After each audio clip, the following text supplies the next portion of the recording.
Né? Atos dos Apóstolos, capítulo 3. Vamos ler os primeiros 10 versos. Atos 3, de 1 a 10. Glória a Deus.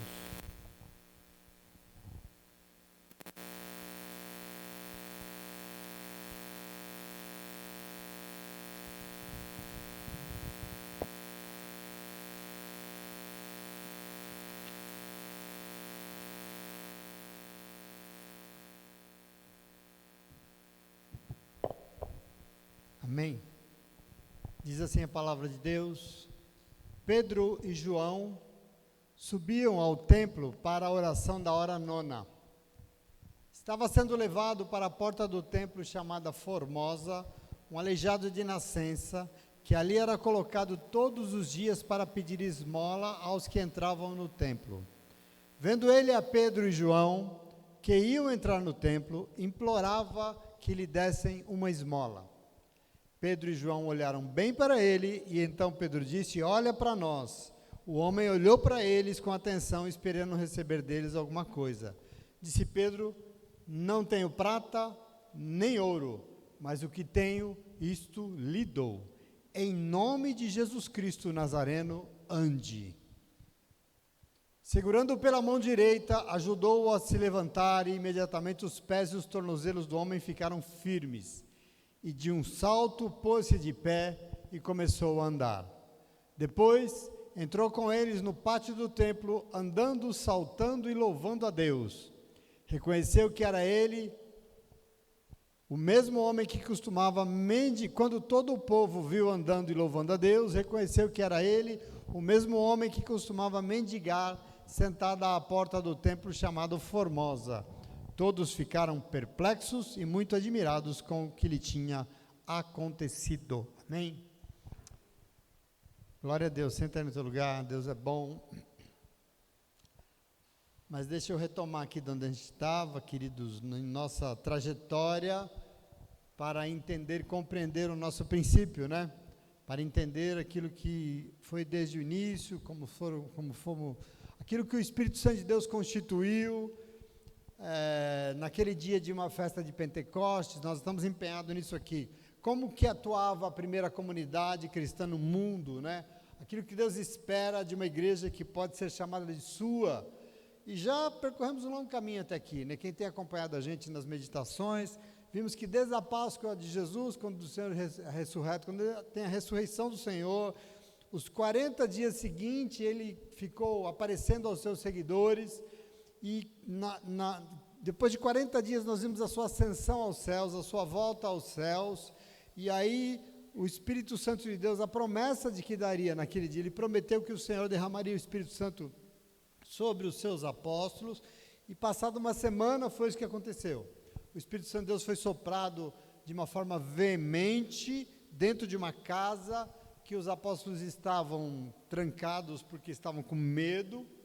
E esse Espírito foi soprado com toda a autoridade. Depois nós vimos línguas como de fogo sendo repousadas, repartidas e repousadas sobre a cabeça de cada um deles, dando o quê? A eles autoridade para falar e pregar para todos os povos da terra. Depois vimos que ele abriu as portas, né? Venceram o medo, abriram as portas do seu coração, se encheram do Espírito Santo e saíram para anunciar as maravilhas de Deus. Vimos ainda que teve um levante tentando talvez impedir, um levante contrário, mas imediatamente Pedro prega a palavra e na ocasião, diz a Bíblia que 3.000 pessoas, 3.000 vidas aceitaram a pregação, aceitaram a palavra, aceitaram que Jesus era o Messias, que ele era o Senhor e foram batizadas e portanto começou a primeira comunidade cristã no mundo. Esse percurso nós já andamos, né? Nós já compreendemos aqui. Na sequência, na nossa última meditação, nós falamos sobre o dia a dia dessa comunidade. Nós pensamos como eles agiam, como era a rotina das reuniões dele no templo e também nas casas, meditando na palavra que era pregada, perseverando na comunhão e nas orações, na partilha dos bens para atender os necessitados, partilhando a ceia, de casa em casa, repartindo o alimento com alegria e gratidão e sinceridade de coração. E o último momento da nossa leitura diz que eles eram sendo aceitos, tudo isso então, Eles eram aceitos pelo povo, mas não só, porque essa forma de ser igreja, essa comunidade que nós estamos falando, era aceita também pelo Senhor, por Deus. Por quê? Porque o texto diz que o Senhor, então, ia acrescentando dia após dia mais pessoas que precisavam de salvação. Não é? Até aqui nós fomos, caminhamos até aqui. Bom, a igreja está constituída. A primeira igreja está pronta e atuando. E hoje nós vamos prosseguir, a leitura continua exatamente nesse caminho que nos leva a essa realidade que muito nos interessa. Afinal, tudo isso diz respeito a quem somos nós no coração de Deus, né? O projeto que Deus tem que entender, Deus não muda, Deus não é inconstante. Se Deus planejou algo lá atrás, é o que Ele quer para hoje. Não importa se passou 2.000 anos, 10.000, 100.000, Deus não muda aquilo que está no seu... E esse projeto é do Senhor, é isso que Ele espera de nós, quer dizer. Então, no capítulo 3, aqui em Atos, tem um relato aqui de um acontecimento que mostra uma condição imprescindível para os que querem ser a igreja que o Senhor quer chamar de sua. Qual é a condição? A conversão. Não dá para ser igreja sem conversão. E eu quero falar disso com vocês. A comunidade de Jesus na terra é um corpo formado por pessoas que aceitaram se converter a Jesus Cristo. Entende isso? Nós vamos ter que pensar um pouco isso hoje. Seria importante a gente entender, até aqui, que todo esse mover que nós já vimos, foi um mover espiritual, que veio do céu para constituir uma comunidade, não é obra do acaso. Não foi um feito por fazer, não foi, né? Não, mas tudo que o Senhor fez, inclusive quando Ele alcançou, quando Ele nos curou, quando o Senhor nos chamou, nos salvou e nos chamou para caminhar nos seus passos, é que o Senhor pretende usar as nossas vidas para mudar este mundo caído. É muito difícil, porque a igreja, como eu falei outro dia aqui, não sei quando, vai passando os séculos e ela vai se perdendo daquilo pelo qual ela foi constituída. Para que a igreja foi constituída? Qual a necessidade de ter uma igreja? Para que tinha que ter a eclesia? O Senhor queria usar essas vidas que Ele alcançou, resgatou, salvou, para mudar esse mundo, para mudar a situação do mundo, para implantar um reino de Deus aqui na terra. Isso nós temos que entender. Igreja não existe por existir. Igreja existe como um plano arquitetado pelo Senhor para transformar o mundo. Agora veja, o mundo muda, e para que o mundo mude, as pessoas que vivem nele precisam mudar. O mundo vai mudar quando as pessoas que nele vivem mudem. Então, algo fundamental no coração do Senhor é a necessidade de que o ser humano se converta dos seus maus caminhos. Quem conhece um texto clássico aqui na igreja, inclusive os pentecostais adoram, 2 Crônicas 7,14, conhece? Se o meu povo, que se chama pelo meu nome, vocês conhecem esse texto? Todo mundo conhece? Se o meu povo, que se chama pelo meu nome, se humilhar e orar e buscar a minha face e se converter dos seus maus caminhos, então eu ouvirei dos céus e perdoarei os seus pecados e sararei a sua terra. Observa isso. Antigamente, a palavra em hebraico para esse processo era shuv, ou shub, que é a mesma coisa, shuv, que ela tem a ver com a direção que a gente dá para a nossa vida. Essa palavrinha shuv, que era usada para conversão. E por isso, como domingo nós ouvimos aqui, se nós estamos trilhando um caminho diferente daquele que Jesus nós precisamos converter dos nossos maus caminhos. É um pouco o que fala o livro de 2 Crônicas. Imagine você fazendo escolhas na vida, imagine você tomando decisões, casando, tendo filhos, vivendo a partir daquilo que você acha melhor para você mesmo. Imagine isso. Você vai trilhando, mas em dado momento você descobre que a vida não deu muito certo.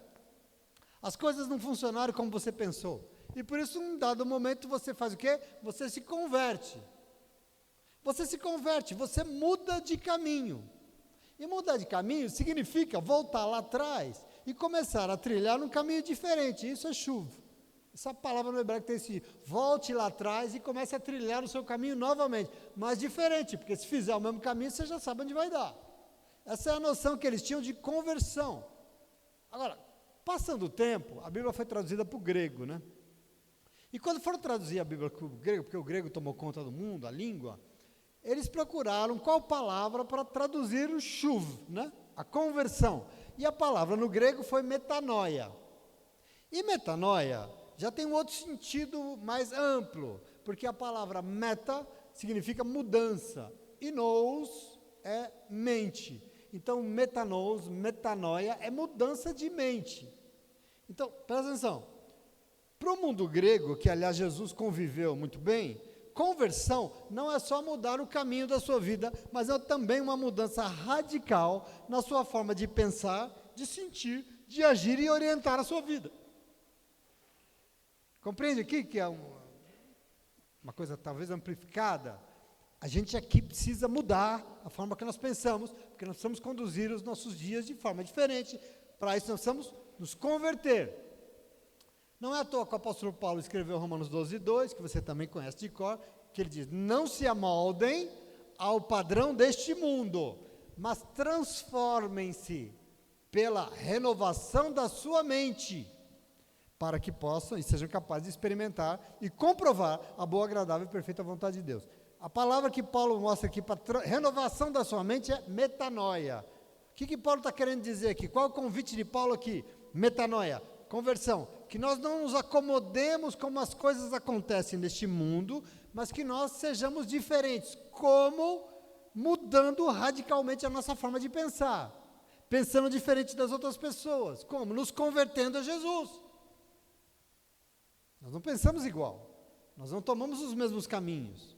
Conversão, portanto, não é uma opção, mas é condição sem a qual não pode existir uma comunidade que queira ser chamada de cristã. Entende isso? É uma condição fundamental. Então, entenda que uma comunidade cristã é formada por pessoas que aceitaram se render ao caminho chamado Jesus Cristo, e para isso, e por isso mudaram radicalmente a maneira como pensam, como sentem a vida, como agem, como orientam os seus passos. Esse é o povo, esse é o plano, conversão. Portanto, para colocar mais um tijolinho na construção da nossa identidade, que é o que nós estamos fazendo aqui, entenda que uma comunidade cristã é uma reunião de pessoas que saíram para fora, lembra da palavra eclesia, né? As pessoas que saem para fora, às vezes para fora de si mesmas, para cuidar do bem de todos e todas, do bem coletivo, e por isso aceitaram Jesus e se converteram a Ele, e a partir disso, continuam saindo das suas casas, se reunindo, mas agindo, trabalhando com muito afinco, se empenhando para tornar este mundo um lugar melhor. Isso foi perdido pela igreja completamente. Tornar esse mundo melhor como? Trabalhando para converter o mundo.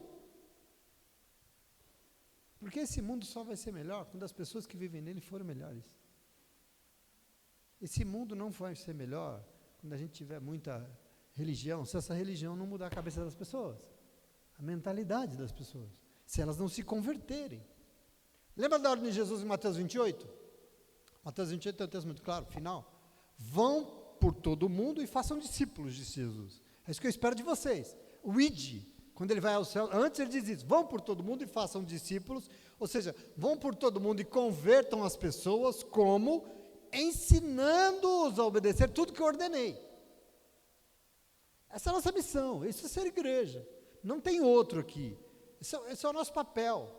E eu chamo a tua atenção para algo fundamental aqui, porque quando o assunto é conversão, no contexto religioso, querem dizer, e as religiões querem dizer, que quando a gente se converte, a gente começa a trilhar o caminho daquela religião, né? Se você se converte para os testemunhos de Jeová, você vai começar a trilhar o caminho dos testemunhos de Jeová. Ah, mas se você for batista, é outro caminho, né? Se você for da congregação, é um caminho, né? E se você for da Assembleia de Deus, é outro caminho. Converter-se a uma religião e começar a trilhar os caminhos daquela religião. Mas não foi nada disso que Jesus disse, né? Jesus não disse nada disso. Jesus não disse que a gente se converteria quando entrasse numa religião, sim ou não? Deixei de ser Sechonoye, agora eu sou... Não é isso que Jesus falou. Aliás, Jesus não criou nenhuma religião, né? Você sabe disso, né? Ele nem se preocupou com isso. E por isso a sua ordem era ir por todo mundo e fazer discípulos. Discípulos de quem? Da igreja. Discípulos da religião? Da denominação? Não. Ir por todo mundo e fazer discípulos de Jesus. Vocês entendem a diferença? Vocês entendem para onde que nós caminhamos? Para tão longe da palavra de Deus? Fazer discípulos de Jesus, afinal nós temos que ensinar as pessoas a obedecer o que Jesus ordenou. É simples assim. e não o que as tradições religiosas ensinam ou dizem sobre ele. Que se diga de passagem, na maioria das vezes, propõe caminhos que eu acho que não tem nada a ver com Jesus. Isso é o triste. Isso é o que nós temos assistido. Para a igreja dos nossos dias, converter alguém é fazer ela ser parte da igreja. Isso é se converter. E fazer ela obedecer o que a igreja acha que está correto. Sem nem se preocupar se é o que Jesus acha que está correto. Para Deus, conversão não é isso. Eu quero que você entenda em nome de Jesus. Nós não nos convertemos à igreja, meu irmão. Nós nos convertemos a Jesus Cristo. Ah, mas a igreja, o problema é dela. Se não está em Jesus, me desculpa.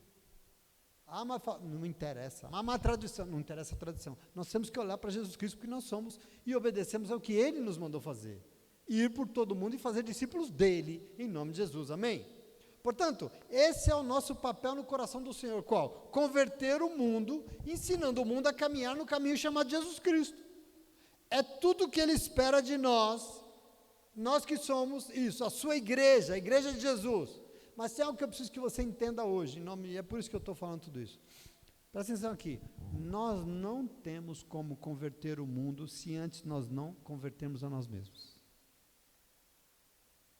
Não adianta pagar de gatinho achando que vai convencer o mundo de que Jesus é bom, se você não for esse convertido, essa convertida. E eu quero dizer para você como isso é importante, eu vou repetir porque é importante demais. Antes de pensarmos em converter alguém ou o mundo, nós precisamos primeiro pensar na nossa própria conversão. E por que o senhor está dizendo isso? É porque o senhor acha que eu não sou convertido? Não. É porque a gente também, com o passar do tempo, a gente começou a entender conversão como algo diferente, porque para a gente conversão é um dia que você foi tocado pelo Senhor, você veio aqui, levantou a mão, aceitou Jesus, confessou Jesus, está convertido, pronto. A gente entende esse estanque, esse acontecimento, esse dia maravilhoso, que quando você lembra, você chora. Mas não é isso conversão na palavra de Deus. Aliás, existe a palavra para isso. Ela é a fonte da nossa conversão. Sem palavra não tem ela. No texto que nós lemos hoje, e eu li e eu comento por isso, nós encontramos sinais muito claros de como é essa realidade que eu estou falando para vocês. Pedro e João, eu estou falando aqui de dois apóstolos mais proeminentes no princípio da igreja. Pedro e João eram os dois caras na igreja. Eram dois nomes fortíssimos e, sem dúvida, dois homens que se empenharam muito nessa obra, se empenharam muito nessa comunidade, se empenharam muito para mudar o mundo no tempo deles. E como nós vimos aqui no nosso último encontro, eram dois homens fiéis a esse movimento chamado comunidade cristã que Jesus deixou instituído, entendeu? Esse era. A Bíblia diz aqui, e nós começamos a ler hoje, que eles iam ao templo orar 3 vezes ao dia. Vou falar o que eu li para vocês. E eu já disse, a primeira comunidade não abria mão da reunião no templo. Nós lembra Atos 2,42? Na reunião no templo, porque eles não eram desigrejados, como a gente gosta de ser, mas sabiam da importância que é ter um lugar para se fortalecer espiritualmente como igreja, e assim permaneciam orando com perseverança. Agora imagina orar na igreja 3 vezes por dia. Você aguentava? O povo não aguenta nem uma vez por semana. Né? 3 vezes por dia, meu Deus. E é preciso dizer que se existe no Evangelho alguém que teve um contato muito especial com Jesus, esse alguém era Pedro e João. Jesus olhava e via neles uma certa liderança, junto com Tiago. Tiago sumiu aqui um pouco, mas lembra? Pedro, Tiago e João no barquinho? Pois é, Jesus sempre chamava os 3, porque Jesus parece que via neles uma liderança, e aqui parece que tinha mesmo. Então esses dois aqui, eram 2 homens que tinham estado com Jesus muito perto o tempo todo, e viram coisas que os outros 9 não viram. Momentos que só, por exemplo, quando Jesus ressuscita a filha de Lázaro, estavam lá os 3. Quando Jesus tem a transfiguração no monte, estavam lá os 3. Eles viram coisas como outros, eles ouviram pregações muito de perto, eles presenciaram maravilhas, milagres da parte de Deus, esses 2 aqui. Enfim, eles já sabiam qual era a vontade de Deus para as suas vidas, sabiam o que o Senhor esperava deles. Eu estou falando desses 2 homens. Agora, diz aí do texto aí que nós lemos, que ali existia um homem coxo, era um paralítico de nascença, e que ele era diariamente levado à porta formosa do templo para pedir esmola. Se você ler um pouco para frente, no capítulo 2, versículo 22, diz que esse homem tinha mais de 40 anos, continua falando dele, né, o texto. Atos 4 continua. Ele tinha mais de 40 anos. Agora pensa comigo. Esse homem tinha mais de 40 anos, ele nasceu coxo. E ele era levado diariamente à porta do templo para pedir esmola. Será que nesse tempo todo, Jesus não cruzou com ele na porta do templo? E a pergunta, por que será que Jesus não curou ele antes? O texto diz, Pedro e João subiam ao templo para a oração da hora nona. Por que da hora nona? Ora, porque era oração pelas vovós, né? Não, a hora nona não era das vovós, é outra coisa. Acontece o seguinte, como é que contava o calendário? Eles não tinham relógio. O dia amanhecia às 6 horas da manhã, quando raiava o sol. 3 horas depois, era a primeira oração, que era da hora terça. 3 horas mais 6, 9 horas da manhã era a primeira oração. Mais 3 horas depois das 6 que nasce, 6 mais 6, 12, meio-dia era a segunda oração. A hora sexta. Mais 3 horas depois, era a hora nona, 9 horas depois que começava o dia, 3 horas da tarde. A hora nona era a oração das 3 horas da tarde, era a terceira oração do dia. Então era esse horário que eles estavam indo orar, a terceira oração, 3 horas da tarde. Quer dizer que oração para essa comunidade parece que é levada a sério. Eles estavam indo para a terceira oração daquele dia, e todos os dias faziam isso, e logo com certeza absoluta, eles também deveriam ter visto aquele homem lá em outras ocasiões. Com certeza já tinham cruzado com ele, sim ou não? Eles iam lá 3 vezes por dia, todos os dias, o homem era colocado lá todo dia. Aí a pergunta é, por que só agora eles pararam para falar com o coxo? Por que eles não curaram ele antes? Parece que nunca os seus olhos tinham visto aquele homem antes. A gente vai achando buracos aqui, né? A gente vai achando questões. É necessário que se diga que a palavra de Deus só é a palavra de Deus se ela for uma lâmpada que ilumina a nossa caminhada. Por isso você precisa olhar para isso aqui, nós temos que tomar esse testemunho aqui dessa primeira comunidade para o nosso agir hoje. Isso aqui tem que dizer respeito a nós. E aqui a igreja está diante de alguém muito necessitado, que é desse homem que eu estou falando, e precisava de salvação. Ali é a salvação que só o nome de Jesus podia dar para ele. É diante disso que nós estamos. Entretanto, para a igreja ser essa ferramenta aqui, como eu disse para vocês, seria necessário primeiro que ela se convertesse, para depois ela poder converter alguém. Seria primeiro que a igreja precisava se converter, para que depois ela convertesse o mundo. E eu chamo a tua atenção, porque eram 2 grandes homens de Deus, mas faltava uma coisa nele. E aqui nós vemos mudanças. Então, meu irmão, veja, nós estamos diante da história das nossas vidas. Isso aqui somos nós. Nós vamos passar por processos, porque nós somos a igreja do Cristo vivo aqui na terra, eu e você. E como Pedro e João, nós já conhecemos o Senhor muito bem, nós já cremos nele, porém, para ser o que ele espera de nós, tem coisas que não podem ficar para trás, e por isso conversão é algo que nós podemos pensar como uma coisa num dia que nós levantamos a mão para aceitar Jesus. Porque se nós pensamos assim, nós estacionamos lá atrás. E nós não entendemos o culto de domingo, porque nós não caminhamos. Você entende isso, sim ou não? Nós estacionamos. E quem estaciona é porque acha que sabe tudo. E nós vamos trilhar um caminho talvez diferente desse chamado Jesus Cristo. Você entende isso? Porque ele não estacionava, ele não parava, ele caminhava. E particularmente eu coloquei no meu coração uma coisa com relação à conversão, e eu gostaria que você entendesse isso.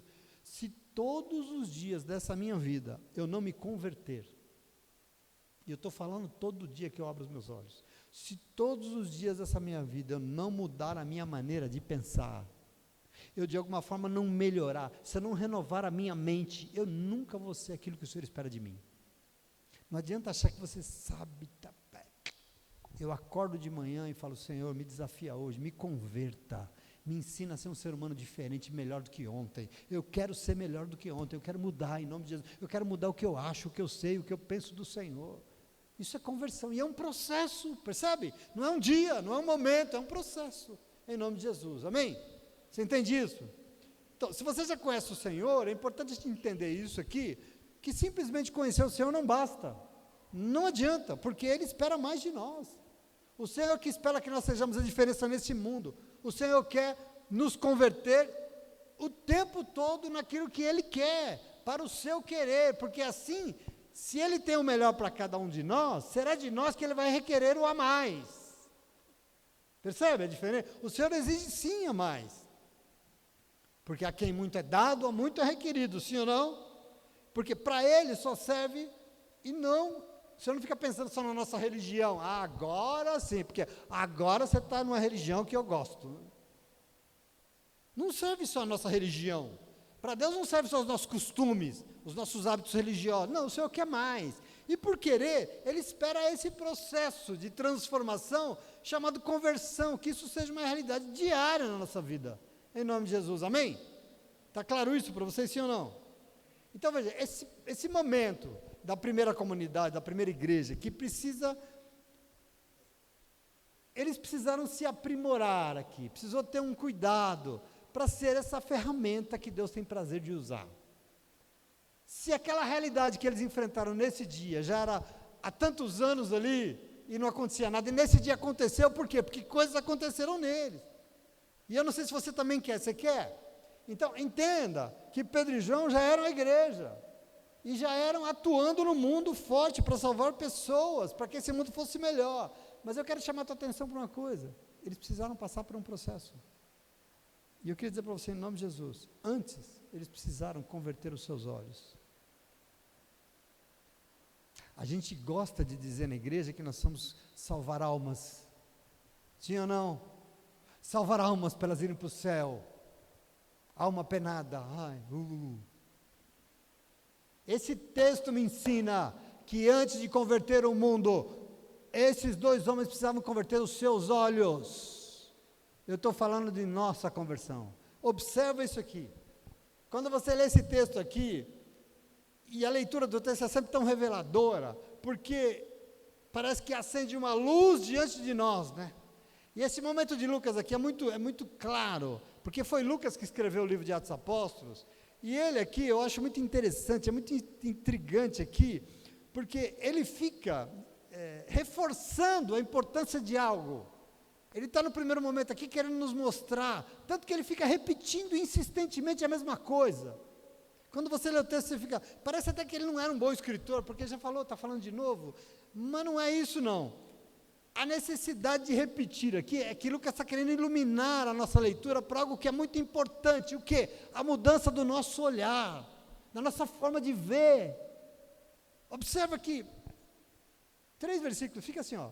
Olha como insiste. Vendo que Pedro e João iam entrar no templo, Pedro e João olharam bem para ele e falou, olha para nós, e o homem olhou para eles com atenção, né? E olha, veio, olha, com atenção. Quer dizer, parece que, não, ele escrevia muito bem, o texto é maravilhoso, mas aqui ele repete tantas vezes nesse trechinho, por quê? Sabe por quê? Porque ele está querendo nos alertar sobre a importância que tem para Deus o lugar onde deve estar voltados os nossos olhos como igreja. A igreja de Jesus, Pedro e João, eu e você, nós, precisamos entender o que Deus espera, para onde tem que estar direcionado o nosso olhar. E eu pergunto para vocês essa noite, para onde será que deve estar direcionado o olhar da igreja? Essa igreja que a gente conhece, por exemplo, existem muitos lugares diferentes para onde a gente pode fixar os nossos olhos, ou como insistentemente Lucas disse, para onde nós nós devemos fixar os nossos olhos atentamente, né, ele fala aqui, atentamente olharam para ele. Para onde nós direcionamos a nossa atenção? Porque não basta só olhar se não enxerga, né? Essa atenção. Por essa razão eu afirmo, os nossos olhos muitas vezes precisam ser convertidos. Não é só a nossa alma, os nossos olhos, para que verdadeiramente nós possamos enxergar qual é a nossa missão como igreja. Quem somos nós diante do Senhor? O que nós realmente precisamos fazer enquanto igreja, nesse novo momento que está diante de nós, como comunidade cristã. Pedro e João já tinham olhado para aquele homem muitas vezes, mas eles nunca tinham verdadeiramente enxergado a situação dele, nem a necessidade dele. Esse dia foi diferente. Esse dia teve uma mudança nos olhos dos dois. Quantas vezes a igreja não é do mesmo jeito? Olha para a necessidade dos outros, mas parece que não enxerga, né? Sim ou não? Você conhece isso? A situação não incomoda. Você olha, mas aquilo não te incomoda como deveria. Você olha, mas aquilo não te toca de verdade. Pensa comigo. Para onde está direcionada a atenção dos olhos da igreja no século 21? Me responda. Observe essa igreja que nós conhecemos hoje. Observa como o olhar da igreja está tão focado nos interesses da instituição, interesses institucionais. A gente quer abrir mais igreja, a gente quer fazer templos cada vez mais maiores, suntuosos e mais, abrir instituições cada vez mais visíveis na internet, nas redes sociais e cada vez mais bombando, mas eu não sei se esse abrir templos aqui tem o objetivo de melhorar o mundo que a gente vive, porque o testemunho é um pior que o outro. O que adianta abrir igreja para ficar dando mau testemunho do nome do Senhor? As pessoas entram na igreja para olhar para si mesmas. Para onde é que está o olhar da igreja? Para elas mesmas. Hoje em dia, os olhos são tão individualistas, sim ou não? A gente só quer enxergar os olhos individualistas, só enxerga a própria dor, o próprio problema, é incapaz de olhar do lado e ver que tem um irmão precisando de nós, porque não olha e não vê, olha e não enxerga.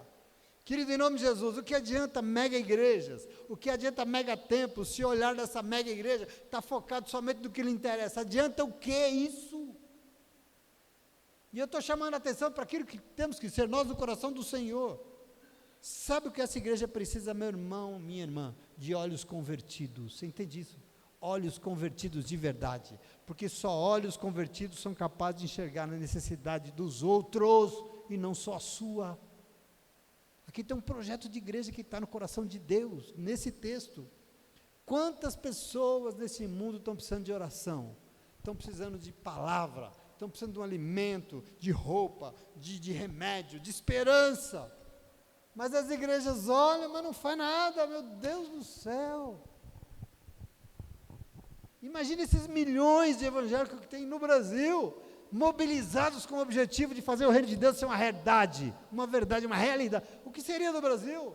Não, nós estamos querendo os interesses da igreja defendidos em Brasília com uma bancada evangélica corrupta que não vale um centavo, roubando tanto quanto os outros, envergonhando o nome do Senhor. Meu irmão, presta atenção nisso, isso é muito importante. E você sabe uma coisa pior ainda que acontece quando o assunto é igreja? Às vezes piora. Diz o texto que Pedro e João iam entrando no templo pela porta formosa. E dizem que essa porta aqui realmente era formosa. É uma discussão enorme para saber que porta é essa, porque tem portas de 20 metros. Dizem que essa aqui tinha 15 metros de tamanho, que ela era de bronze, que ela era adornada com cachos de uva, que precisava lá 20 homens aí para abrir, sei lá. Dizem um monte de coisa aí, enfim. Sabe o problema aqui? É que o templo era muito suntuoso, ele era mega. A porta era formosa demais, e por isso a igreja olhava para a porta, a igreja olhava para o templo, para a formosura do prédio, mas não tinha olhos para um mendigo sentado na porta da igreja precisando de ajuda. Quem lembra aqui de Marcos 13:1, quando os discípulos, diz que Jesus está saindo desse mesmo templo, eles se reuniam no pátio lá, todos os dias Jesus ensinava, bababá. Diz em Marcos 13:1 que quando eles iam saindo do templo, um dos discípulos disse para Jesus assim: Jesus, olha que pedras, olha que edifícios, olha que coisa maravilhosa esse templo, essa nossa igreja está linda, Jesus. E aí, Jesus diz: você vê essas construções grandiosas?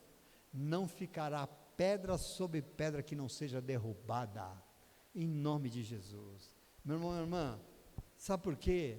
Quero que você entenda isso, porque o Senhor não está interessado na suntuosidade do nosso prédio, o Senhor não está interessado na formosura da nossa porta, porque para Ele importa um povo de olhos convertidos, que enxerga a necessidade de quem tem, e porque enxergou, se constrange e vai lá ajudar, estende as mãos para os outros, que é uma família que se ajuda e ajuda a converter o mundo. Isso que importa para Deus. Olhos convertidos enxergam as vidas que precisam ser salvas pela nossa ação, e não pela suntuosidade da igreja que parece mais casa de espetáculo. Não adianta ter uma igreja enorme se não tem um povo convertido que vai lá e faz a diferença. Amém? Que nós precisamos entender de uma vez por todas. Nunca vai ser o dinheiro que vai medir a presença de Deus na nossa vida. A gente virou capitalista demais. A gente acha que o que mede a presença de Deus na vida da pessoa é quanto dinheiro ela tem, né? O carro que ela comprou, a roupa que ela anda. Não é isso que mede, não é o luxo, não é a suntuosidade, nem o modelo do nosso carro, nem a nossa casa que mede o quanto Deus nos ama. Aliás, às vezes essa suntuosidade toda da vida nos impede de ver a necessidade de quem sofre. Que quanto mais suntuoso nós somos, mais empinado nós somos, e nós não olhamos para o chão para ver a necessidade de quem está lá jogado. Eu quero que você tome posse disso, e por isso Deus quer converter os nossos olhos, porque convertidos nós vamos enxergar as necessidades de quem está sofrendo. Então veja, o texto aqui quer nos mostrar o que faltava naqueles dois, o que faltava na igreja, o que Deus está esperando, o que Deus estava esperando, Ele que está esperando de nós, em nome de Jesus, amém? Nós podemos também imaginar que se nós olharmos superficialmente daquele mendigo, o que você vai ver? Sujeira, né? Às vezes não é isso que você vê, às vezes é mau cheiro, né? Mendigo geralmente tem um aspecto repugnante, sim ou não? Sim, mas graças a Deus o olhar de Pedro se converteu, o olhar de João se converteu e eles conseguiram olhar para dentro daquele homem, eles conseguiram enxergar na necessidade dele. Ele viu um ser humano caído, desprezado, que precisava voltar a ser imagem e semelhança de Deus, mas estava ali esquecido no chão, abandonado e julgado inclusive pela igreja. A prova de que houve uma conversão aqui dos olhos é que eles dizem, olha para nós, como se ele estivesse dizendo, olha para nós porque nós somos a igreja, é o que Pedro diz. Aliás, ele poderia perguntar, olha para nós, o que é que você está vendo? Muita gente olha para a igreja hoje, e aquilo que ela tem visto na igreja não é muito bonito. Aliás, uma igreja fala, olha para nós, hoje em dia é um desafio, né? O que é que você vê quando você olha para a igreja? Não sei se é muito lindo, não. As pessoas olham para a igreja, acham o que lá? Gente que acha que é dona de Deus, julgando quem não é como elas, é isso que acha? Outro dia a irmã estava aqui, falou, estava com uma pessoa hoje, nós ministramos a palavra na última quarta-feira, que está vivendo exatamente isso, congregou na igreja a vida inteira, e no pior momento da vida dela, apontaram o dedo, julgaram, não apoiaram, a pessoa traumatizada com a igreja, ela se nega a entrar numa igreja até hoje, e ela perguntou, vocês estão congregando? Estamos, graças a Deus. Eu nunca mais entro numa igreja. Olha isso, pessoas que acham que são donas de Deus, o que será que as pessoas querem ver quando elas olham para a igreja? Coisas materiais, que é o que estão oferecidos aí. As pessoas não estão bem, meu irmão, as pessoas estão cada vez mais necessitadas, as pessoas não têm a palavra de Deus, por isso as pessoas estão vazias. O que as pessoas querem ver quando elas olham para a igreja? Facilidade, é isso? Pensa comigo, olha, a igreja precisa corrigir isso, em nome de Jesus. Olha para mim, mas não olha para a minha porta formosa, não olha para o meu templo lindo, não, olha para mim, olha para dentro de mim, essa é a questão. Na verdade, sabe quem eu sou? Eu não sou nada, eu não sou rico, eu não tenho uma vida de mentira para oferecer para você, eu não tenho ouro, não tenho prata, e João poderia até dizer, eu sou aquele que quis destruir uma vila samaritana descendo fogo do céu, podia ou não podia? Pedro podia dizer, eu sou aquele que negou Jesus 3 vezes, olha para mim, eu sou aquele que cortou a orelha do soldado, eu sou aquele que não tive nem coragem de ficar com ele na cruz, eu, igreja, eu não sou nada, eu não tenho nada, mas aquilo que eu tenho eu te dou, o nome de Jesus Cristo, nosso Redentor, e graças a Deus por isso, que é tudo que nós somos, tem nada mais. Um tempo que nós temos tantos templos e luzes, está faltando algo, e é isso que eles tinham para oferecer. Mas para isso teve que, sabe, reconhecer quem é, olha para mim que eu sou essa miséria, mas o nome de Jesus eu tenho, é isso que eu te dou em nome de Jesus, amém? Então conversão é esse processo diário, e nós precisamos sim mudar os nossos olhos, mas não apenas, não só o nosso olhar, eu queria dizer para você, é preciso também converter as nossas mãos. Estou frustrando alguém hoje? Não, porque eu achei que eu ia conversar, as mãos. Veja, Pedro disse, em nome de Jesus, o Nazareno, levante-se e ande. Mas veja, Pedro ele foi além, ele não ficou só falando. O texto diz que ele, tomando o homem pela mão direita, levantou ele. Percebeu? Olha a cena comigo. Ele poderia dizer, levanta e anda. E o paralítico continuado lá sentado e falar, não consigo, E não aconteceu nada. Sim ou não? Ele falou, ele enxergou e viu e falou, e o homem não continuou no mesmo lugar. Mas o texto diz que Pedro tomou pela mão direita e o levantou. E a mão direita aqui na Bíblia é sempre muito importantíssima, a destra, né? A destra é a mão direita, é a mão da pureza, é a mão que as pessoas se alimentavam. Dentro do judaísmo era muito muito forte isso. Tanto que sentar à destra de Deus, a mão e o lado direito de Deus, era a mão importante. Agora, um mendigo, um aleijado, era considerado um homem, um ser humano impuro. Só para vocês terem ideia, existe um livro na tradição judaica que chama Mishnah. E Mishnah é um livro escrito para interpretar toda a lei, sabe? Tem a lei, ok, mas tem a interpretação da lei, tem os rabinos que escreviam sobre o que aquela lei significava. Isso é a Mishnah. E a Mishnah, que lê em 1.8, diz assim, ó, ninguém com qualquer tipo de deficiência tinha permissão para entrar no monte do templo. Nem no monte o homem podia. Dizia a interpretação. Portanto, ele não podia entrar nem na igreja, por isso ele ficava na porta. Ele não podia. Observa isso. Não é difícil imaginar um mendigo como alguém sujo, mal cheiroso.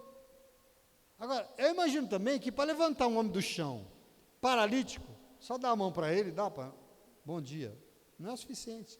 Eu penso que Pedro e João, aquele homem no chão, deve ter abaixado, né? Deve ter, sabe, deve ter abraçado aquele homem cheirando mal. E eu quero que você entenda o pior, porque esse ato da igreja, aos olhos da cultura da época, estava contaminando também a ela, porque quem se tocasse em algum impuro também se tornava impuro. Esse é o contexto que nós estamos lendo aqui, por isso a cena é tão importante. Então, no processo de conversão, querida comunidade de Jesus, presta atenção, nós estendemos a mão ao mundo, ainda que a gente ache que esse mundo é impuro.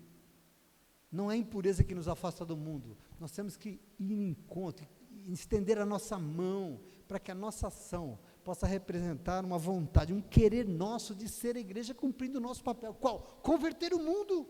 É para isso que nós somos chamados em nome de Jesus, amém? Às vezes tudo que a pessoa precisa de uma mão estendida nessa vida, sim ou não? Quantas pessoas estão aí numa penúria?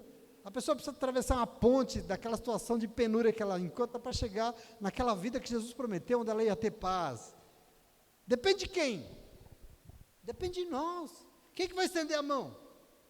Depende do nosso querer também, estendermos as nossas para quem precisa. A missão caminha todas as semanas e encontra milhares de situações de penúria, de gente que não tem ninguém por eles, é penoso, e precisa estender a mão, e precisa fazer alguma coisa, precisa fazer, porque senão não sai do lugar. Porque a pessoa precisa de uma mão estendida, a igreja precisa entender definitivamente quem é, qual é a sua identidade, porque a igreja faz parte de um grandioso plano de Deus para converter esse mundo, porque esse mundo precisa ser um lugar mais justo, e por isso, nós somos a comunidade do Cristo, e nós temos a obrigação de converter nossas mãos, para estendê-las, para que o Senhor use para abençoar as pessoas, para que o Senhor use as nossas mãos para ajudar as pessoas, para contribuir com a obra de Deus, pois assim, o melhor do Senhor será sobre nós, em nome de Jesus, nós somos ser o povo dEle. Entende isso? Uma igreja, Horácio, sabe Horácio, aquele personagem do Maurício de Souza? Bracinho, não estende a mão para ninguém, sabe? Conversão, em nome de Jesus, amém? Não existe uma comunidade cristã sem conversão. Mas veja, além dos olhos e das mãos, o texto sugere outra coisa, que nós temos que converter os nossos pés. Estou dando uma geral no corpinho aí, né? Olhos, mãos e pés. Tem a musiquinha lá, né? Converter os nossos pés, porque veja, olha o texto que lindo. Diz que logo os pés e artelhos do coxo se firmaram, e ele andou, e ele entrou com eles no templo, andando, saltando e louvando a Deus. Lindo isso, né? Você sabe o que é essa narrativa detalhada? É a nossa missão como igreja. Qual é a nossa missão como igreja? A nossa missão é ajudar os seres humanos a se colocar de pé novamente. É resgatar a dignidade perdida das pessoas. É resgatar a autoestima. Quantas pessoas que você conhece que está com a sua dignidade destruída? A vida deu tão errado, o casamento acabou, que acabou tudo, a autoestima está no lixo. Quantas pessoas estão lá fora assim? Por isso, sabe o que elas precisam? Sabe o que elas precisam? De conversão. E conversão aqui nos coloca de volta no caminho que nos liberta. Conversão aqui muda a maneira da gente pensar e faz com que as pessoas sejam capazes de andar com seus próprios pés. Você tem que entender isso, porque as pessoas vão para a igreja achando que igreja é muleta, que nós temos que fazer no lugar dela, mas não temos não. Você não tem, eu não tenho, a igreja não tem. Igreja não é muleta não, em nome de Jesus. Nós não temos que carregar ninguém nas costas, não. Nós temos que fazer e colocar essa pessoa a andar com seus próprios pés, porque Jesus fazia. Jesus pegava num paralítico, estava lá, tinha que ser levado numa maca, ele curava o homem e falava, agora você levanta, pega a tua cama e vai para a tua casa. Vá você, carrega a tua própria cama. Porque esse é o papel da igreja, querido, em nome de Jesus. Então, entenda, igreja existe para ajudar as pessoas a andarem por si mesmas, com suas próprias pernas. Pessoas maduras, saudáveis, física e espiritualmente, chegando na presença de Deus com seus próprios pés. Não adianta a gente falar de Jesus, converter e falar, apresentar, se a pessoa não tem pé nem para ir para a igreja, não resolve.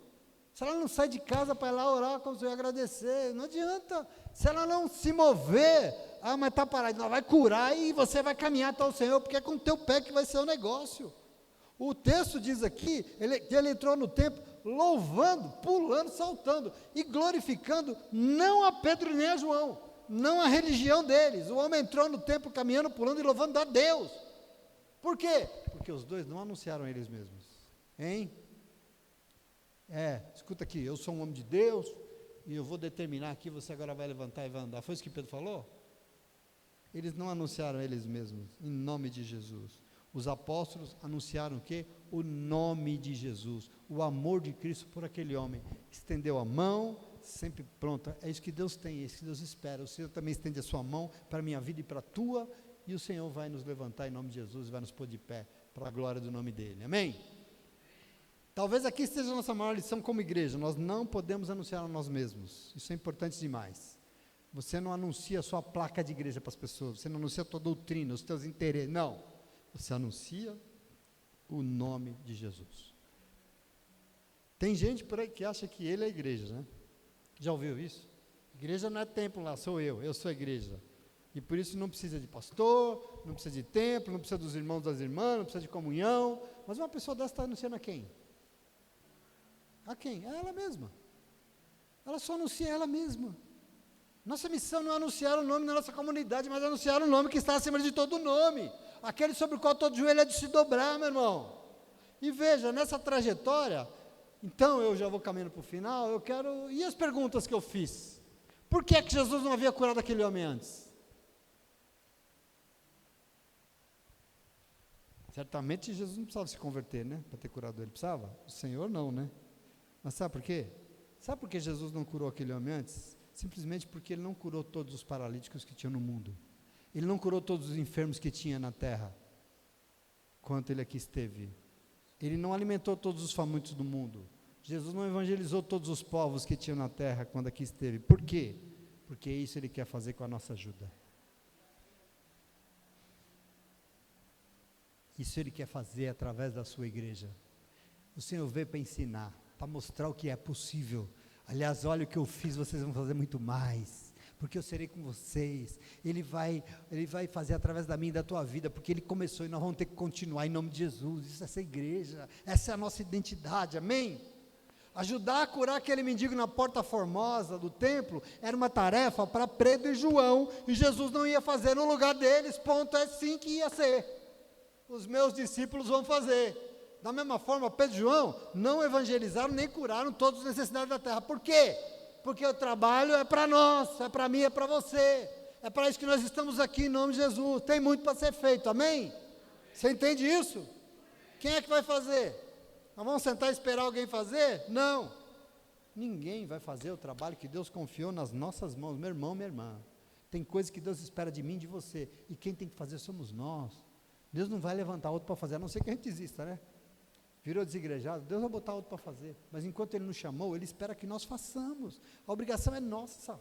Por isso essa história aqui é de conversão, e é um negócio tão sério, é o próprio Deus quem nos chama. Se Pedro e João precisavam se converter, imagine eu, quem dirá nós? Observa isso, coisas precisavam mudar neles, mudou nesse dia, e precisa mudar em nós. Então, conversão é essa caminhada, amém, queridos? É um processo. E presta atenção, você caminha com Deus, mas sem menos se dar conta, você já está dando uma de caranguejo, caminhando do lado. Sem menos perceber, a gente muda a rota para longe dos meus. Sim ou não? Sem menos perceber, já está fazendo um negócio que a palavra diz para você não fazer. E aí, querido, sabe o que precisa? Conversão, porque aí nós precisamos corrigir, consertar a rota, voltar lá atrás e refazer o caminho, reavaliar os passos, ver onde é que nós erramos, voltar a caminhar nos caminhos de Jesus. É isso que se espera de nós. Conversão não é aceitar Jesus e ficar sentado em casa assistindo televisão. Não é conversão. Assim como também não é ficar vindo na igreja, mas para ficar nos corredores falando mal dos outros. Não é também. Nós precisamos entender, conversão é compromisso com Deus. Conversão é caminhar com Deus.